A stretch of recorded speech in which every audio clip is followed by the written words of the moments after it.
Hey, this is John Leon Guerrero. Our guest today is Tim Shields. He's the author of A Curious Year in the Great Vivarium Experiment, a book that chronicles an epic journey he took that started with a one-way ticket to India without so much as a guidebook. He made his way through a few other places as well, which you will hear about in a minute.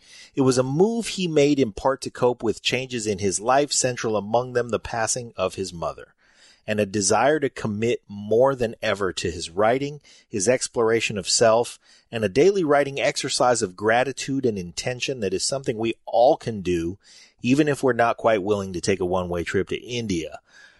Anyway, he focused on his gratitude and intentions, and even though none of those intentions were specifically to make money, he returned with more than he had when he left, and with a year worth of experiences that made for a message that he just had to share with the rest of us, and it's worth it.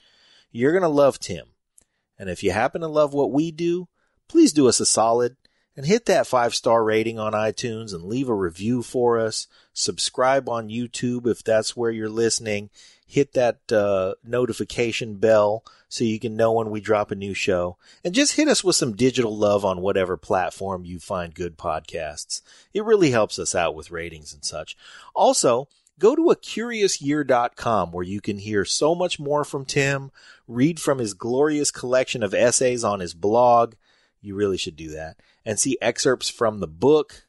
Lots of interesting stuff, all articulated artfully. You're going to love him, and we're proud to have him. Here's our guest today, Tim Shields. Lions Rock Productions. This is Jay Moore. This is Greg Proops. Lorenzo Lamas. This is James Altucher. This is Nathan East. This is Sebastian Hi, Younger. this is Juan Escobedo. This is Stuart Copeland. This is Tito Ortiz. This is Andy Summers. Hi, this is Skunk Baxter. This is Gabby Reese. This is Mick Gillette. Hey, this is John Leon Guerrero. Hey, and this is Pete A. Turner. This is Tim Shields, author of A Curious Year in the Great Vivarium Experiment, and you're listening to The Break It Down Show. And now, The Break It Down Show with John Leon Guerrero and Pete A. Turner. The Curious Year in the Great Vivarium Experiment is about an artist searching for his voice. In your very particular case, a writer searching for his story, and that's something I think we can all relate to. The book is about overcoming the self, which I think we all can relate to as well. Our own fears, our own depression, our own self-doubt, our own unworthiness. These are things that I battle, and I think everybody in our audience to some degree battles.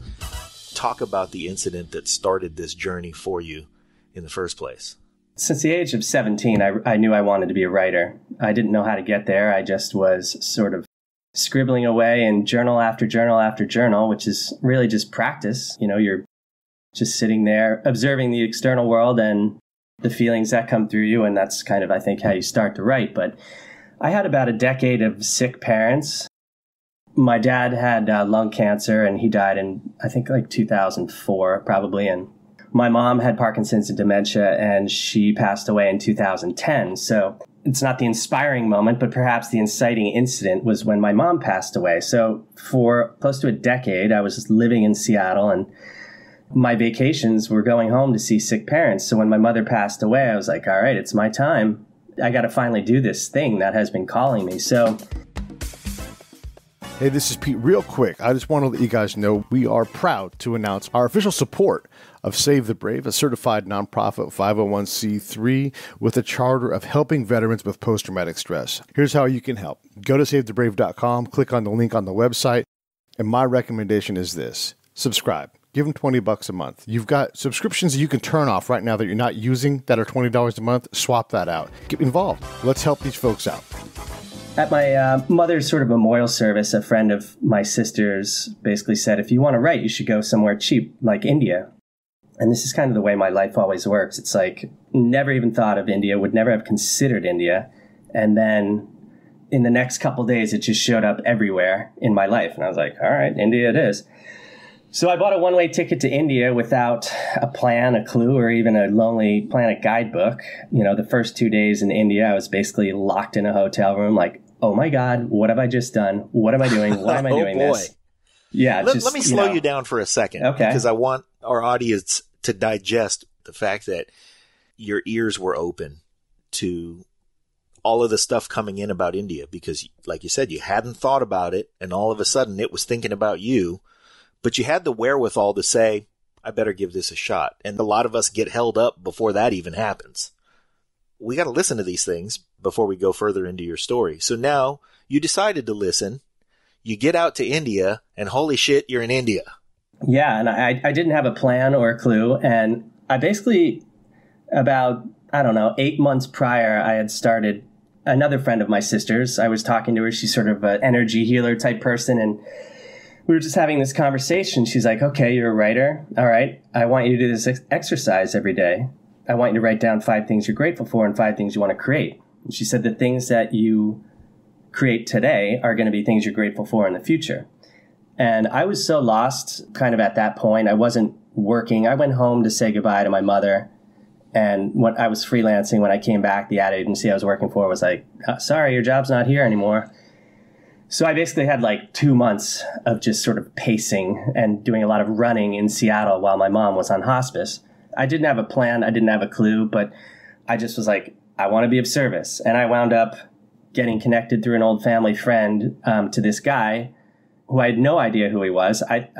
This friend asked if I wanted to volunteer at an eco ashram, and I said, sure, I have no idea what that is, but sweeping floors is not above me. So it turns out he's one of India's most important environmental lawyers. He sued the state of India over 20 years to create a green zone around the Taj Mahal, brought like clean lead fuel to New Delhi. And I mean, he's a single-handed machine and just fighting for the rights of people in India. So I wound up volunteering for him, and it was crazy. Like, just the things I was writing down were just sort of like manifesting magically. And everything unfolded from this gratitude intention exercise.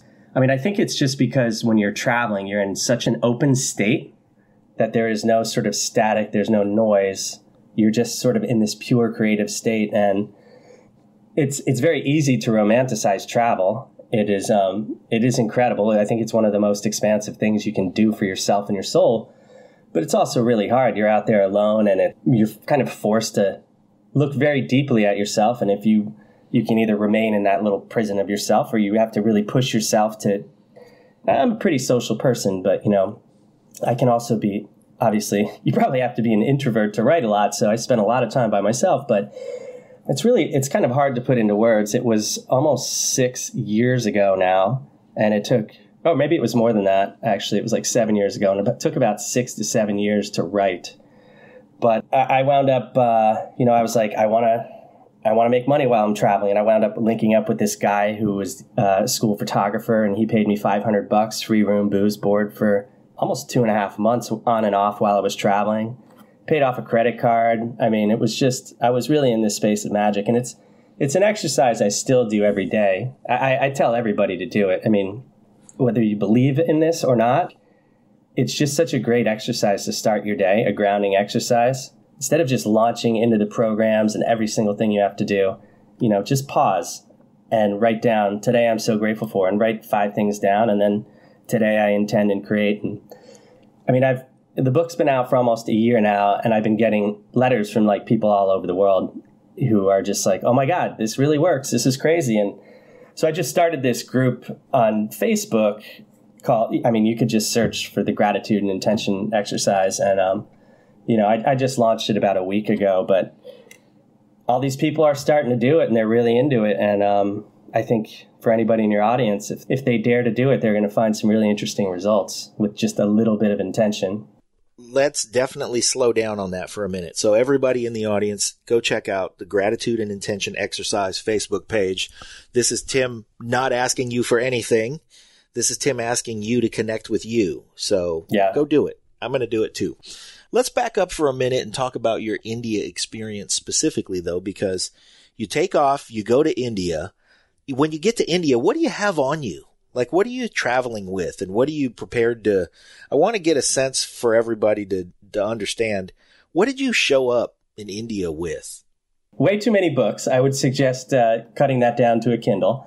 Okay. I had my computer, my journals, a pretty big backpack, and a lot of curiosity and an open heart, really.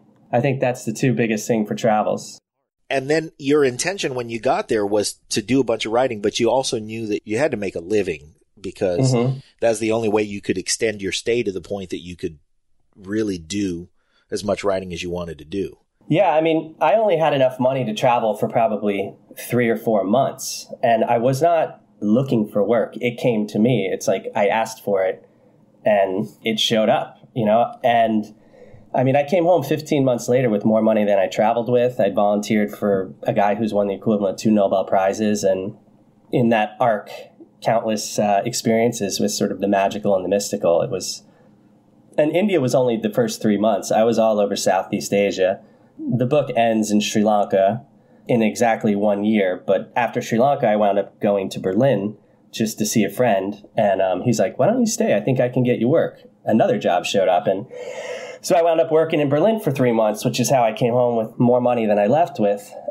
A lot of the book is it's about surrender and trust and developing this relationship with what is actually a very interactive universe. You could call it God, you could call it source, you could call it the quantum field. But in my experience, and it's a subjective experience, but I would challenge anybody to open up a relationship with this sort of source. I wrote something recently that the quantum field or reality is kind of like this imagine this freestanding piece of tinfoil. And then imagine you have a phone in your hand, and every thought you have is an impression upon this piece of tinfoil, which is reality. So people are creating at all times, whether it's conscious or unconscious. So if you are consciously creating, even with a little bit of attention and intention, and you're pushing against this tinfoil, it's going to conform to your will. The problem is that we have so many unconscious programs, and really sort of the journey of this book is me or my character's sort of journey of surrendering and trusting, surrendering the past, which holds you in the past, and trusting the future that is pulling you forward. So it's sort of like this stripping away of an onion, to get to the core of what's really there. So let me hit the bullet points again, because I think it's important to check in on these things. First of all, curiosity and an open heart. You're connecting with yourself and this energy that you're discovering through your gratitude. And your identity as a writer is unfolding because of all of these things converging and your openness to accept it all. Well, so these are the important things. Just because we're practitioners of this medium. One more time, the book is called A Curious Year in the Great Vivarium Experiment. You're listening to Tim Shields on the show today, and we're unpacking this journey that you went on that was the process in creating this book that we all should pick up and read. So you sort of fast forwarded and you're already back, and you actually came back in the black. You arrived back with more money than you left with. Who gets to go on a trip and spend a year going around the world and then come back with more money than they left with? That's pretty terrific outcome. But also, you had the outcome of this wonderful part of your life's journey that you had documented because you allowed all of these things to happen for you. Yeah. My life really moves in sort of these magical flows, but only when I can get out of the way. And I keep jumping deeper and deeper into the unknown. And I'm like, why do I keep doing this? Why can't I just be happy at a desk job? But, I moved to Mexico for 10 months and, I moved for a relationship and it blew up within a month, and it seemed like everything fell apart. And then I got out of my way and all these magical things happened. And I'm really in another space of where I have to really kind of dig deep and trust about what's next. But I think something that is a really big part of the book is something I call the soul ache.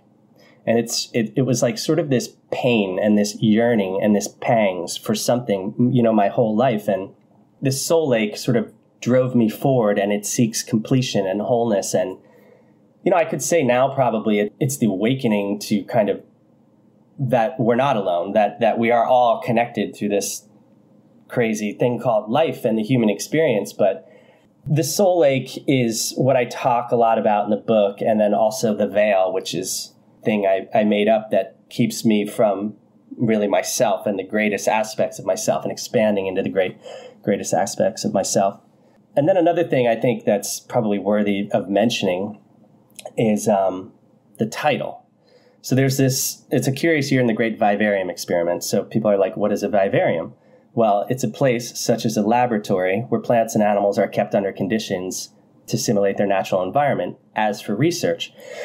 So there's this permanent art installation near where I live in Seattle. That's part of the Seattle Art Museum, and it's called the Newcomb Vivarium. And it was like this nurse log that they brought in that was basically just a stripped log from 30 miles away. And they created this sort of greenhouse thing around it. And it's flourished and created this whole ecosystem within it and everything. And I was in there one day, and vive means life, and vivarium means a place for or of life. And I was in there one day and I was like, oh my God, this is the concept of the book. Inside the vivarium is our life's journey. We're moving through life, we're researching, we're learning, we're falling. But outside is this much bigger thing that we're all connected to, which is consciousness. And, I think consciousness is the way we change the world. It's, thoughts are energy, and they exist on the wave, which is the wave function. I mean, you think about a wave in the ocean, but you can actually influence other people, with your state of being. I mean, you probably know you've been at a party or somebody walks into a room and like they just command attention because they're such a bright light or something. And I'm sort of going into a tangent because this is the first book of what I plan to be like 4 books, kind of about the evolution of consciousness. But it's in a very accessible sort of sex, drugs, rock and roll type way, because transformation it's not always a pretty linear thing. It's falling, it's getting up, it's taking 3 steps forward, 4 steps back. But there is definitely a process towards awakening yourself and moving into greater degrees of wholeness, which is really greater degrees of love. And I think so many of us are seeking love outside of ourselves as something to complete us. I know I'm guilty of it too. I mean, I've only been in like the last year sort of aware of this. And it's like, no, you got to turn that love in on yourself. And like, once you heal yourself, that's when you can start to heal the world. So that's, that's kind of a big mission of mine and a big statement of the first book. It's about, learning to love and heal yourself. And that is the process to heal the world. The thing is, this information that you speak of is really coming at all of us all the time. And the remarkable thing about your ability to capture this and put it in your book and allow it to transmit to all the rest of us is the fact that you were open to it. You absorbed it, you digested it, you allowed it to affect you, and then you took the influence of that information and put it down for everybody. And I think one of the big messages that I want to get across to our listeners is that we should all take example, first of all, in the fact that you allowed for this stuff to happen, and you allow all the time for your life to be kind of a mess, and in such a way, though, that you allow yourself to be pulled out of your comfort zone. You allow yourself to be pulled into things that you wouldn't normally think of as a course of action, that aren't the obvious thing to do. You let it happen. And that's a wildly adventurous and admirable trait. And, that's kind of what excites me about reading the book. Yeah, I mean, what do you want to get across to everybody? I mean, how do you think, as a writer, you want to put a message across that influences the world somehow. And I think in the course of a writer's career and journey, that message evolves. And so do you think that the message that you have in you now that you're getting across was, first of all, is it any different now than when you finished the book? And how is it different now that the book is out of you? That's a great question. I'll address a couple things. With regard for me having to do this or whatever, I feel like I had no other choice. I mean, because I've known since a young age, and I don't really admit this too much, but it's like, I knew that my mission, like when I was 17, I used to sort of ask to be used as an instrument of peace. And I kind of lost that in my 20s. And, it wasn't until my late 30s, maybe mid 30s, that I kind of remembered, oh my God, I used to ask like almost every day to be used as a piece. And I've linked up with a couple people and helped them write and edit books who are really changing the world. Another thing about, I guess, a message of the book is it's the nature of nature. When disorganization happens, let's say, for instance, your life kind of falling apart, it's the nature of nature to reorganize that chaos into something new. So when you're in the thick of life just falling apart, it's a delivery mechanism, I think. So you just have to ride these waves out, and you have to trust them, and you have to trust that you're moving towards something bigger and better. And, you know, I have a friend going through something right now, and I told her, I was like, you're not alone. Like, don't be afraid to even ask out loud for help. First of all, you have a support group around you. But second of all, like, ask the universe for help. Just take a chance, see what happens. I think the message of the book is like, just hold on and trust and ask for clarity and you know, a lot comes down to choice. You have to make a choice. Like, are you going to remain in the known, or are you going to expand into the unknown, which is where the magic happens in your life? And for me, buying a one-way ticket to India, I mean, there could not have been a bigger unknown. I mean, there is like few places in the world for a Westerner that could be more confusing and overwhelming and chaotic than India, especially New Delhi. So, but at the same time, if you can get past that and have an open heart, there is so much magic to be found in all of that chaos. That is terrific. I want to tell you a miniature version of that. My son, one day last December, he told me, "Hey, Dad, I'm going to Maui." And I said, "That's great. Who do you know in Maui?" He said, "Nobody." I said, "Oh, when are you going?" January 13th. And I said, "How long are you staying?" He said, "I bought a one-way ticket." Nice. Okay. Do you have a job lined up? Nope. You have a place to stay? No. I love it. I know one person in Maui, a friend of mine named James Bradley, who I haven't seen really since we were probably 19, 20 years old, maybe. We have, of course, reconnected through Facebook, and he was a good friend back then, and I consider him very dear, but we haven't been together in the same room in a long time. Of course, I told James of this cockamamie story, and he said, yeah, if he needs anything, just have him call me. He's got a place to land if anything bad happens. So, okay, great. My wife, similarly, has a friend out there. She said the same thing. So I report back to my son, listen, I know somebody on Maui. Mom knows somebody on Maui. And here are their numbers. And if you need anything, they say both. Give them a call. And he says, thanks. But I'm not going out there for that. And I said, what are you going out there to do? And he said, I'm going out there to open my heart and let the island provide for me. Wow. Sounds like a cool kid. How old is he? He's 22. Oh, man. That's awesome.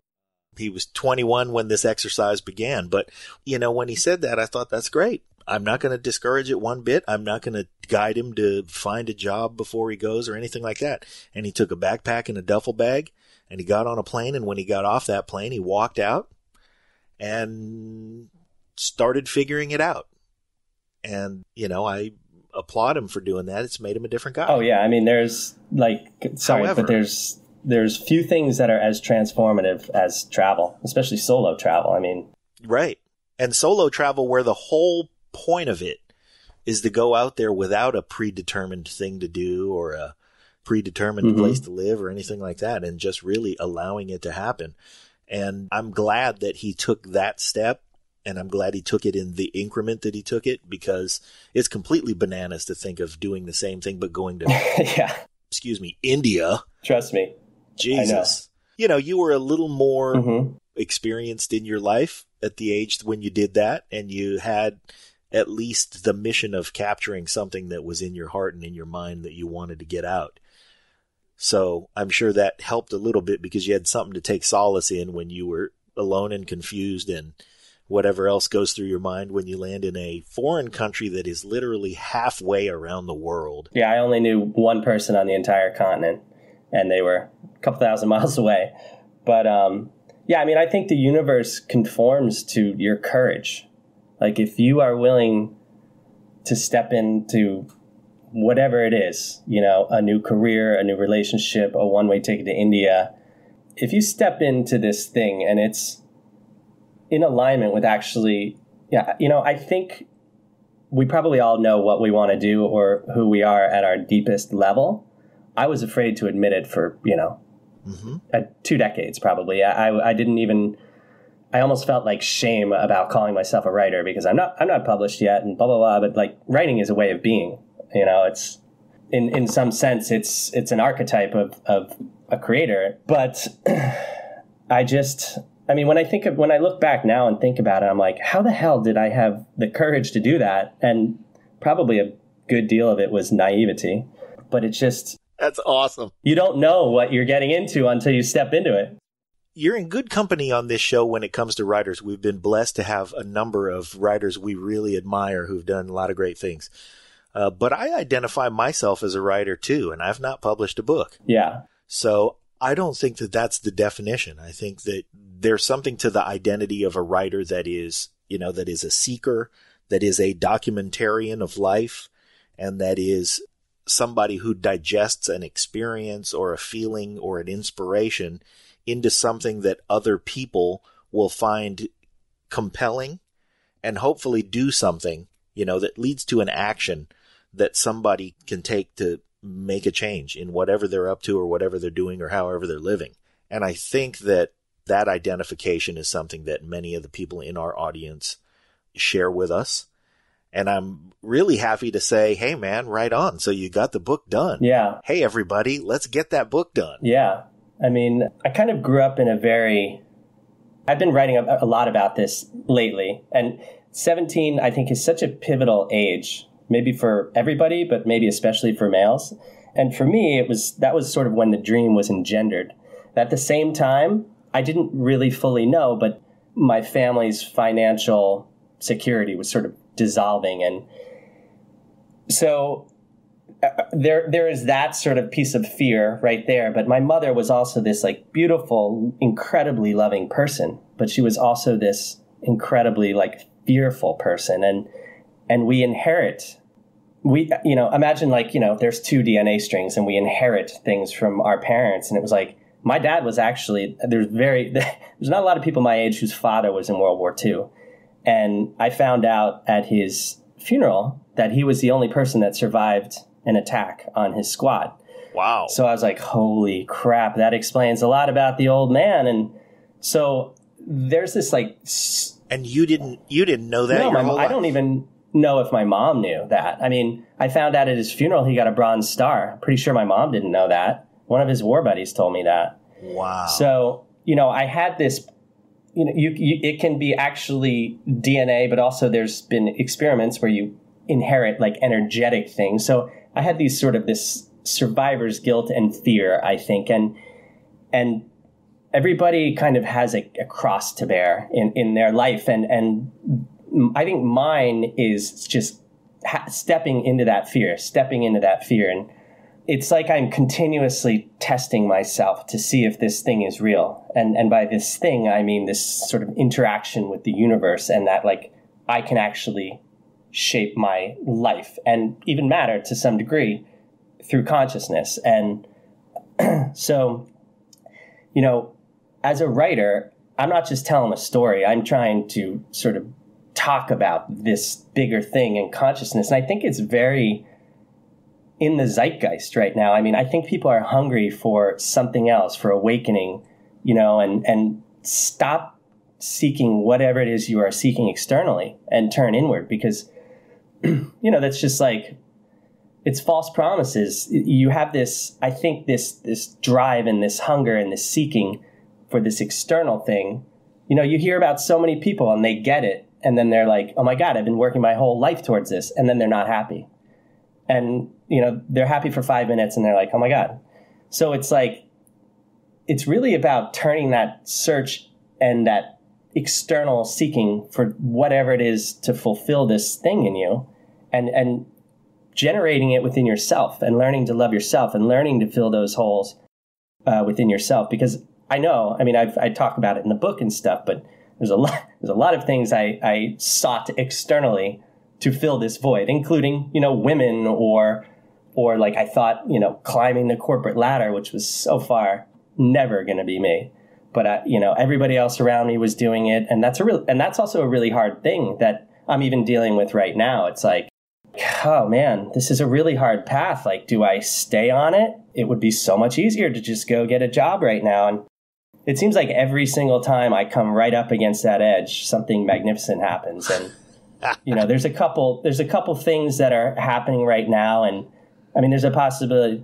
Your listeners will have to tune in to my newsletter down the road to find out what happens. But like, I might wind up working in Guadalajara to like sort of build this platform for sort of like spiritual seekers and stuff like that. But that is the test, man. It's always about coming up against your edge, and for every edge, everything in life you have a choice. You have a choice in every moment, and every time you come up against that edge.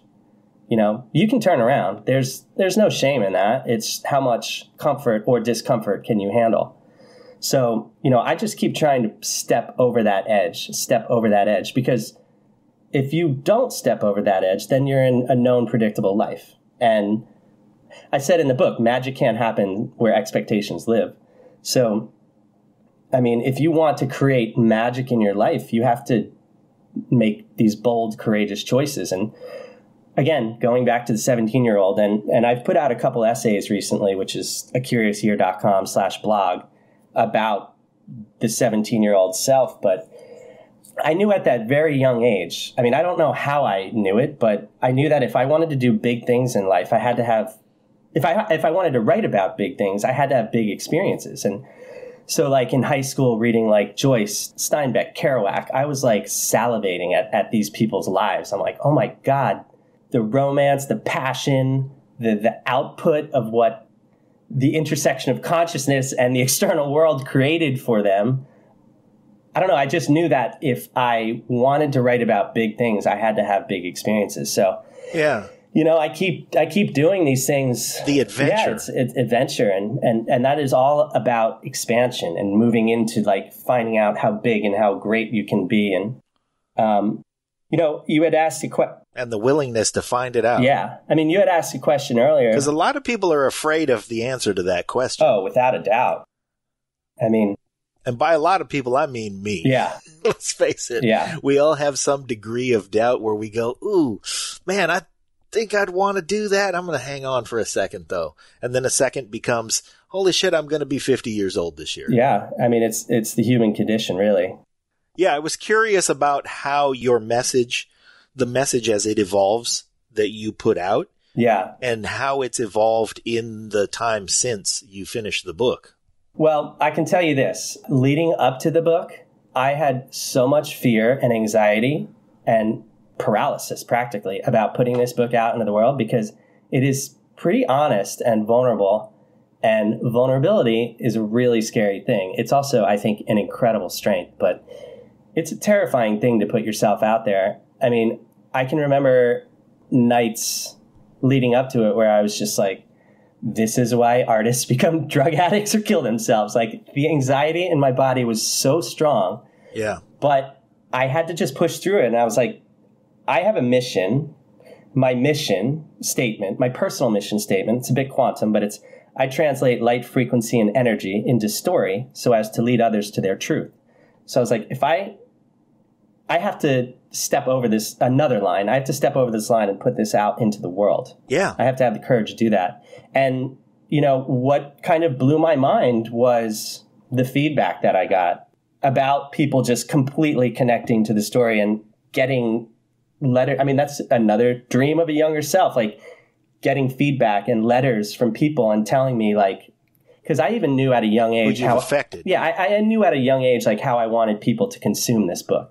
I'm like, I wanted to keep them up like late at night. I want them to sit there on like a plane and have like 3 hours to just go deep into it, because that's, I mean, it's a book that really needs to kind of be consumed that way to really get the full effect. And, I had this. Yeah, you got to immerse yourself in this message to really get it, because it's about emotional things. It's about a connection with, your own gratitude and. Hey, this is Pete A. Turner from Lions Rock Productions. We create podcasts around here, and if you, your brand, or your company want to figure out how to do a podcast, just talk to me. I'll give you the advice on the right gear, the best plan, and show you how to take a podcast that makes sense for you, that's sustainable, that's scalable, and fun. Hit me up at pete@breakitdownshow.com. Let me help. I want to hear about it. Your own gratitude. And, the reason that I asked you that question is because at some point you finished the book and you got to say, all right, well, I've done that. Yeah. And you always talk about coming up to the line. Well, suddenly your line had moved. Exactly. So as your line moves, how does it change your message? What does it do to the, what you put out into the universe? Because now you've moved your own line. Yeah. And now you know what the edge feels like. And now that you're experienced at walking up to the edge and watching the line move, how does that change you? Well, it gives me more courage and confidence to getting that feedback gives me more courage and confidence to express deeper things that perhaps I was holding back and stuff. And I'm very lucky in that there's a guy who's a great teacher of mine called Dr. Joe Dispenza, and his team will pick up my essays and publish them in his newsletter. And one of my essays is coming out this weekend in his newsletter. And what I realized... I think a number of folks in our audience are familiar with Dr. Joe Dispenza. Please carry on. I'm sure, yeah. What I realized is my blogs, since I've been in Mexico, and my blogs, every time I've taken off to travel, I've kept like a travel blog. They're pretty deep thoughts and everything. And for me, they were always about getting the first draft out. And what I realized in these blogs that I've been doing since Mexico, which is kind of chronicling my journey in a way, but like much bigger and deeper thoughts, is like, these are the seeds of future books. And getting feedback from people and that it's really resonating with them gives me the courage to, put something like the gratitude and intention exercise out there. There's also another thing I created called the Being Experiment on Facebook, which is these really simple exercises that I created for myself just to kind of be more mindful and keep myself on point. But, at some point I was like, what the hell?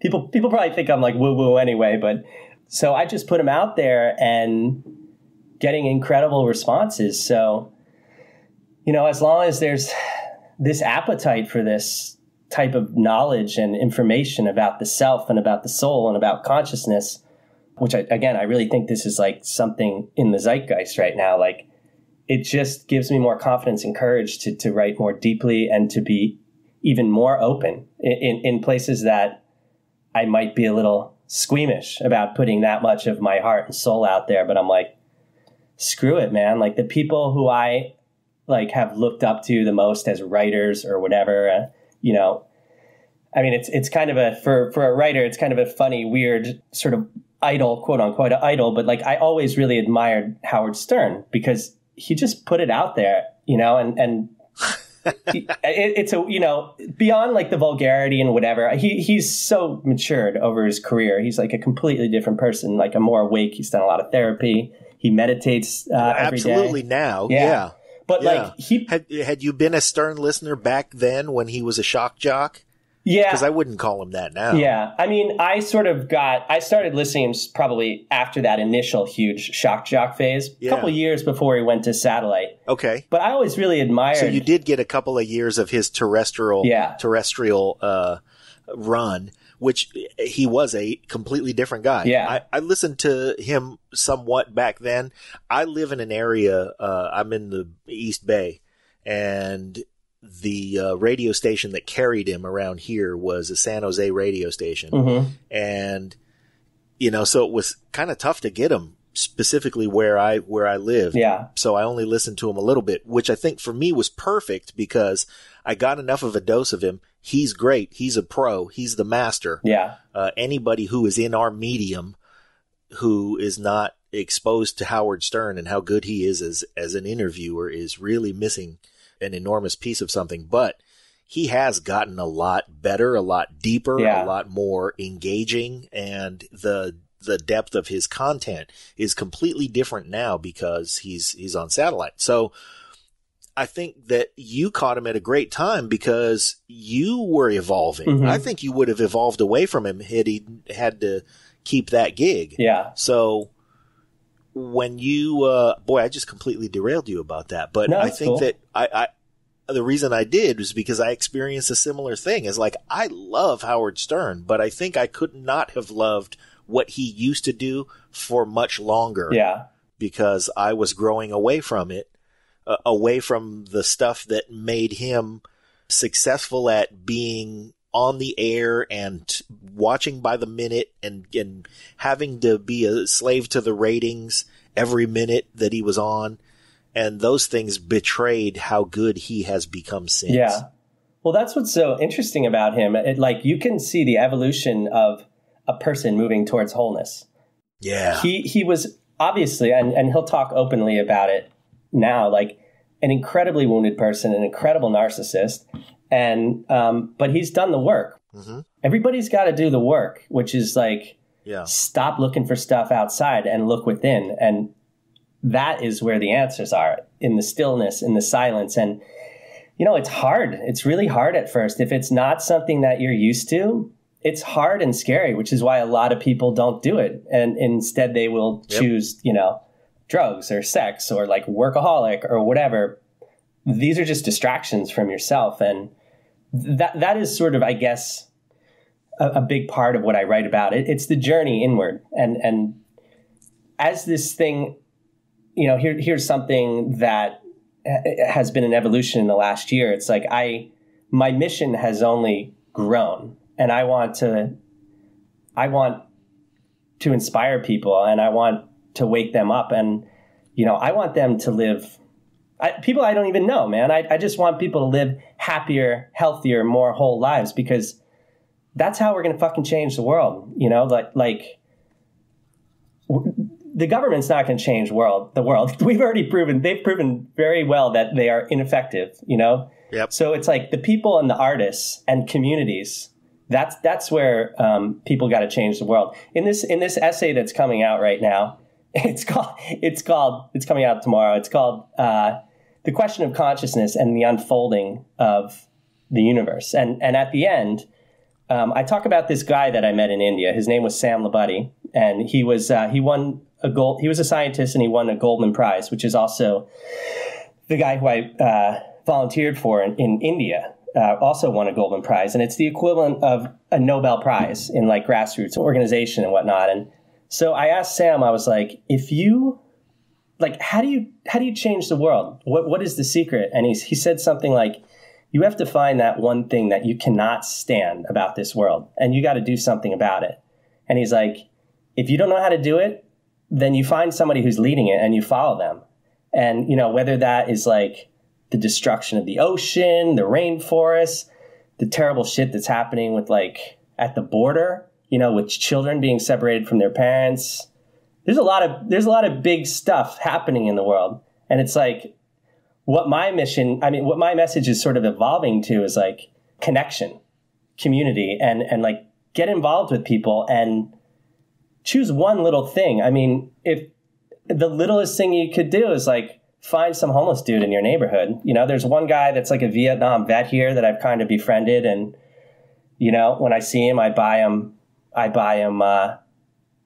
lunch or dinner or whatever. And it's like little things like that. I mean, I guess I'm learning that my writing is my service. And we live in such a complex world, and it's getting so expensive and everything. And it's like, there's so many distractions and you have to work so hard, but you gotta unplug from that machine, and you gotta come down to the human level. And we gotta like look out for each other and take care of each other, because we're just moving towards this massive divisive thing. And it's really, really toxic. And it actually like worries me about what's going to happen in the next election with how divisive we are. I mean, shit, I might be in Mexico, so who knows? And I might join you. It's a really, I mean, I don't want like another 9/11 to happen for us to have to reunite, you know, like people just got to wake up. I agree. The book, everybody, is, again, A Curious Year in the Great Vivarium Experiment. You can get it at acuriousyear.com, and you should. And you should. What else can you do on that website? Do you have things to subscribe to? You can see essays. You can read Tim's blog. Yeah, and again, you should. Maybe you'll get some evolution out of that. Yeah, my blogs are really more essays. They're more fully formed thoughts, but I also coach writing, and I'm a ghostwriter and an editor, which you can find under the services tab. Oh, I also have this beautiful book trailer that you can look at, which was filmed in India, and my nephew scored the music. That's awesome. And he's only 22. He's this incredibly talented kid, and he kind of got into like a bum music deal, but he just got out of it. And I actually challenged him to create a soundtrack to the book, and it is freaking amazing. So I think we're just going to like release it on Bandcamp or something like that, small, like, and I'll just put it out in my newsletter or something. But I think it's really going to blow people's minds. I mean, because like Jack has been this kid like since 11. He started music, and the stuff he's writing about is like way beyond his age. Wow! But That's Jack Shields, everybody. Yeah, Jack Shields. So he took his parents let him take a year off. So during that year, like a year off from college, so where he just went all in on music. And so I said, Jack, what if you made a soundtrack to my book, A Curious Year in the Great Vivarium Experiment? And he read the book, and so his soundtrack is called A Curious Year. So it intersects with my story, and it also intersects with his story about his own curious year.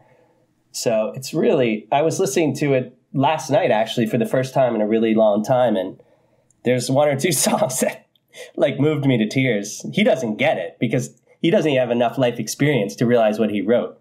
But I was listening to it. I'm like, holy shit, man, this is profound. Well, I think, though, what you're describing is a situation where a young man is open himself to those things. And like you said, he doesn't have the life experience to understand what he's done yet. But at some point, it's going to hit him, and he's going to tap into it continuously until then and beyond then. And in the meantime, we all get to enjoy it. So Go check out, everybody, acuriousyear.com. Watch the trailer. You'll see in the tabs trailer, you'll see Tim's blog. You'll see excerpts from the book, and you can reach out to Tim. Please. Keep in touch and put your email address down so he can keep in touch with you, and you ought to. And that's at acuriousyear.com. So make sure you do that. I love to hear from people. And also, I just wanted to say thank you for this conversation and giving me the time. I love having these types of conversations with people who are of the same mind. Oh, believe me, it is genuinely my pleasure.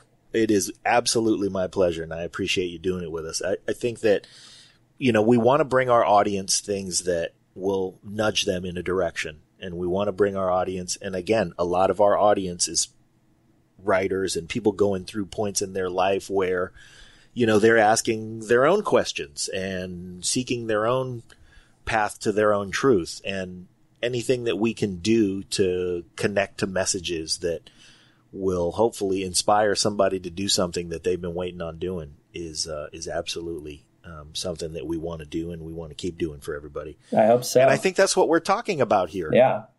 I'll just say, like, my journey is I'm pushing my edges and my limits, and I'm writing about this. And if I can prove it to myself, then I can share this message with the world. And I think it's a profound message. And, I hope you'll check out the book, because sometimes when I read it, I'm like, who the hell wrote this? It's like, where did this come from? But, I think when you are in that space, you are just kind of channeling something else. So if you pick it up and you read it, I love to hear from people. So drop me a line at acuriousyear.com. He's not hiding, everybody. Because you're seeking all of this feedback, it gives you not just the vulnerability to have written the book, but the vulnerability of saying, hey, I'm here if you want to let me know what you think about it. And that is both admirable and daring. And I think that everybody loves a story of adventure into the great unknown. And, well, shit, if you're looking for that, that's what A Curious Year in the Great Vivarium Experiment is all about. And it's all about openness, and it's all about accepting what comes at you and being willing to keep your eyes open for it.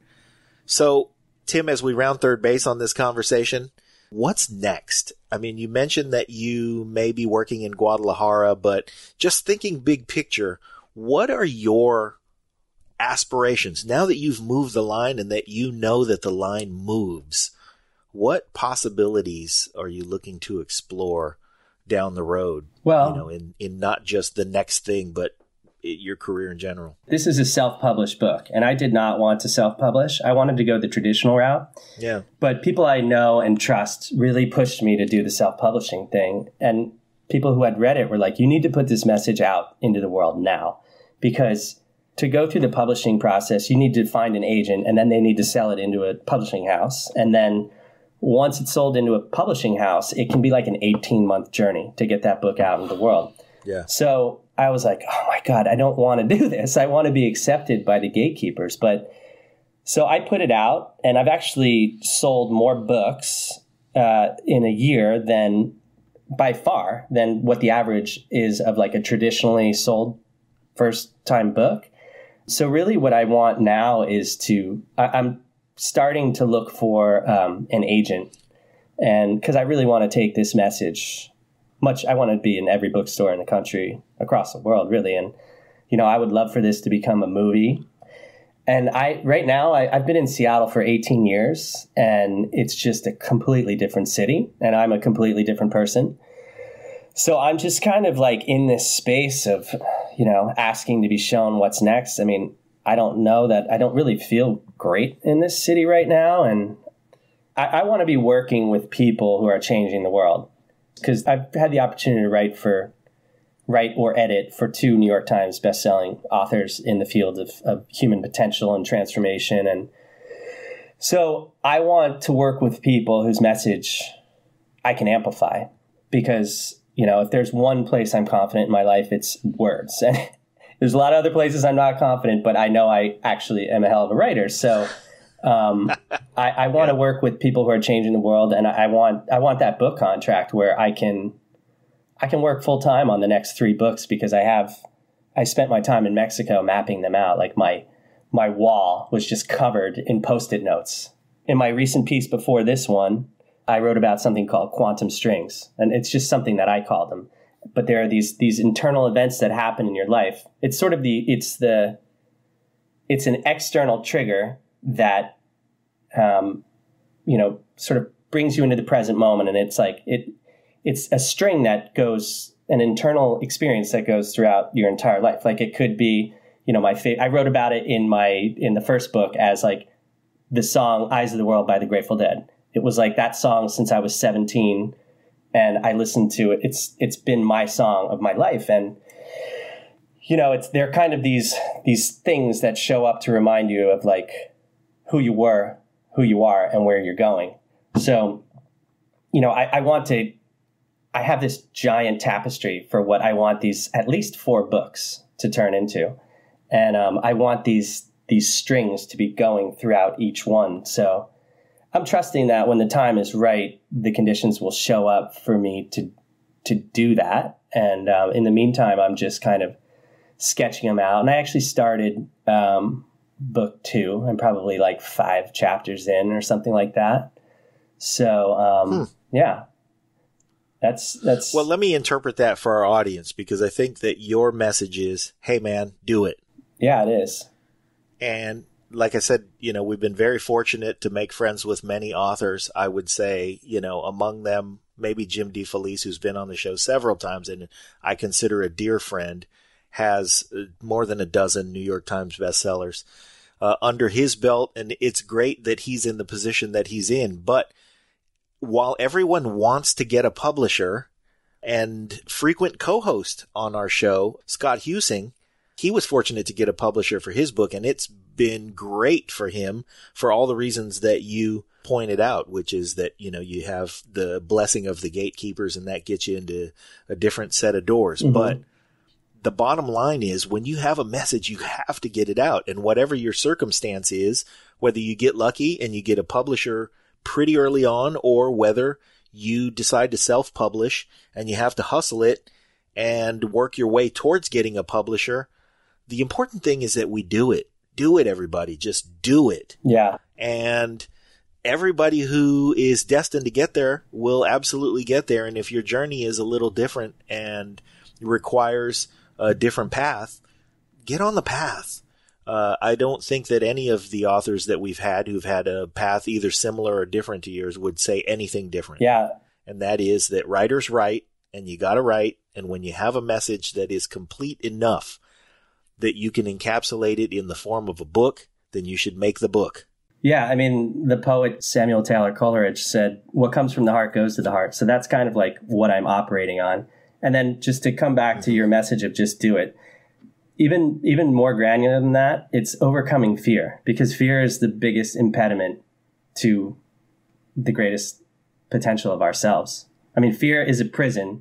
Like Rumi said, like something about, you keep yourself in a prison, but the door is open. So it's like you just have to have the courage to step into whatever that thing is. And again, if you have the courage, the universe is going to conform to the amount of courage you take. So that would really be more my message, I suppose.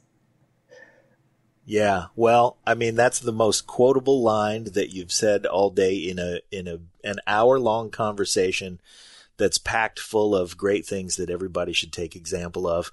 Hey, man, I love this piece of work. And like I said, you're a dear friend of a very, very dear friend, and I know that you feel the same way. So I can't wait to meet you in person. I can't wait to read the book. I can't wait to digest more of your message. And I think that I'm going to open my heart and certainly accept the example that you're laying out in front of us, which is be your own example. Go take control of it. Make it happen. And open your heart and your mind and your life to the experiences that are out there. I am very proud and very pleased to have had everybody, Tim Shields, on the show today. Thank you so much, Tim, for giving us this hour and giving us a glimpse into the book. Once again, the book, which you can get at acuriousyear.com. Mm-hmm. And the book, again, is called A Curious Year in the Great Vivarium Experiment. Everybody go out there, check it out, look on the website. Read the blog. If you're into it, then you should buy the book and you should support Tim because he's writing another one. And if you dig the message and you get something out of it and it moves you and it helps you to connect with yourself, then ride the wave. Get on it. Yeah, thank you very much, John. You can also check out the reviews on Amazon. They're pretty good. So, and I look forward to meeting you somewhere in the world as well.